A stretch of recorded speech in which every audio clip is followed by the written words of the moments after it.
Bonjour, YouTube. It's Rish Shin. Please like, subscribe, share, and comment on my videos. And please, mesdames and messieurs, don't forget to click the notification bell.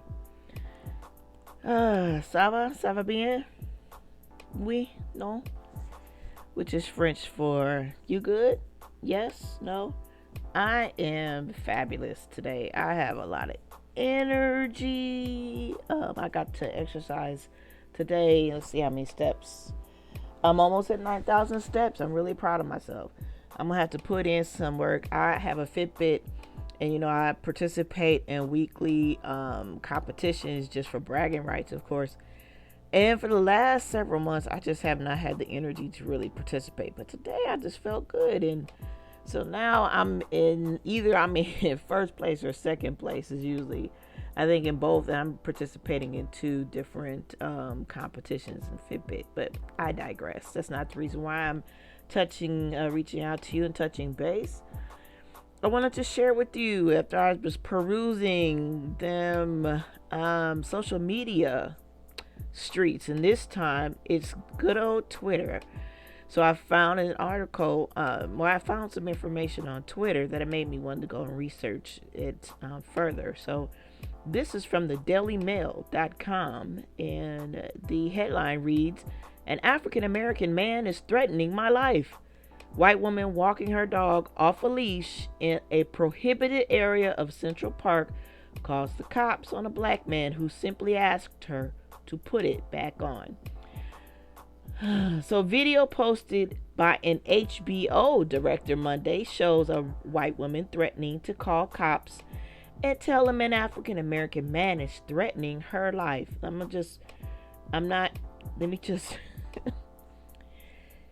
The title of my video is "This is Karen Behavior." So if you want to understand what it is to be a Karen, that the title of this video is referencing the characteristics of a Karen.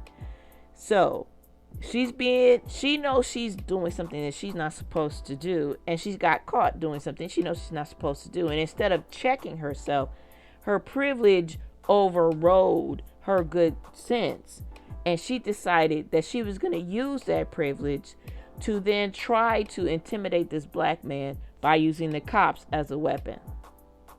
That's Karen. That's a Karen characteristic. So I digress. So Melanie Cooper shared the clip of her bird-watching brother's encounter with the dog walker. The woman is seen petting her pooch, then suddenly asking the man to stop filming her. But when he doesn't stop, she marches directly up to him with a stern message. "I'm going to tell them there's an African-American man threatening my life," she says, as she gets closer to the man she apparently fears. It's unclear what the allegedly threatening conversation was prior to filming. The woman repeats to cops that an African-American man is recording her dog, but after a brief pause, she becomes hysterical. She yells, "I'm being threatened by a man in the Ramble. Please send the cops immediately." A video of a white woman asked to put a leash on her dog in a prohibited area of New York Central Park has gone viral after she called the police claiming an African-American man was threatening her life. Video posted Monday by the man's sister shows the woman out walking her dog, who is not attached to a leash.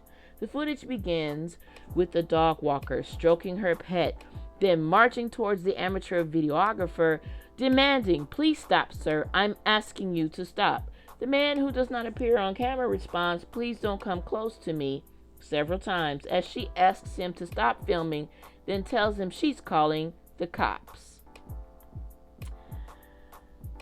When the man behind the camera invites her to please call the cops, she responds, "I'm going to tell them there's an African-American man threatening my life." The brother of Melanie Cooper, a writer and director on HBO's two-sentence horror stories, responds to the dog owner, "Please tell them whatever you like." She is then heard saying, "I'm in the Ramble, and an African-American man with a bike helmet, he is recording me and threatening my dog." She pauses for a moment and then continues, "I'm am in Central Park. There's an African American man. He is recording me and threatening my dog. There's another pause. As the woman listens to the other end of the phone line, then she suddenly sounds hysterical. I'm sorry, I can't hear, she cries. I'm being threatened by a man in the Rambles. Please send the cops immediately. After a brief pause, she responds to the operator, I'm in Central Park in the Rambles. I don't know. At that point, the woman clips the dog onto a leash and the man responds, thank you, and stops filming. Throughout the video, the dog is seen flailing around, seemingly eager to be free of the woman's restraint as she grabs the harness by the neck without attaching the leash. Central Park states that dogs must be on a leash from 9 a.m. to 9 p.m. in the Rambles, a protected nature reserve between 73rd and 78th Streets. The man's sister said he stopped filming once she adhered to his request. He's fine, thankfully, Cooper responded to a Twitter user. No, I told him to be careful. As soon as she leashed the dog, he said thank you, stopped filming, and went about his business. This kind of entitlement dog walking happens weekly in the Rambles. Cooper said her brother is a bird watcher. He was physically accosted by one guy who shoved him. I told my brother to bird social distancing with others, she tweeted. Cooper explained that her siblings started filming her because she refused to put her dog on a leash, and he sensed she was going to go full-on Karen. And she did. Notice how her immediate response is to tell the cops an African American man is threatening her. She weaponized her tears and knows that the fastest way for cops to respond is to put her virtual white hood on. Disgusting, and a reminder of Emmett Till. Nothing has changed, one Twitter user noted. So that was the tale of the Central Park Karen. On Twitter, I noticed the last couple of weeks that there have been posts from women that don't like to be called Karens, and they feel that the word is being used in a derogatory meaning, meant to take away their power. And my question comes, what power are you referring to? Because the power that the Karens use, the power that they use, manipulation, bullying tactics, and tears, white women tears. That's the power they use. They don't use deductive reasoning. They don't use critical thinking. They don't use self-actualization. No, they use manipulation, bullying tactics, and tears. Those are the power. So is that the power that you're referring to? Because I kind of think it is. Karen behavior is extremely problematic across the board. There's so many different tales of Karen behavior. I don't even have enough time to really go into it. The fact remains, though, that Karens tend to be a threat, and unfortunately, you know who they tend to be a threat against the most? Black men. Emmett Till, his life was taken because of a Karen.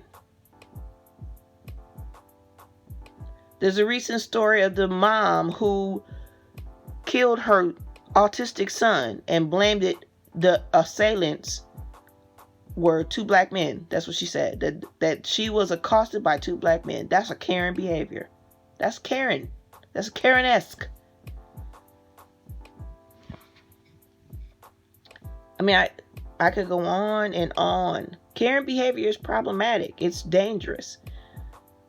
The lesson I learned from it is those three characteristics I shared that are important, that you need to have to make sure that you don't. That either if you're a Karen, you'll stop being a Karen, or you'll never become a Karen. Those three characteristics are self-actualization, critical thinking, and owning your behavior.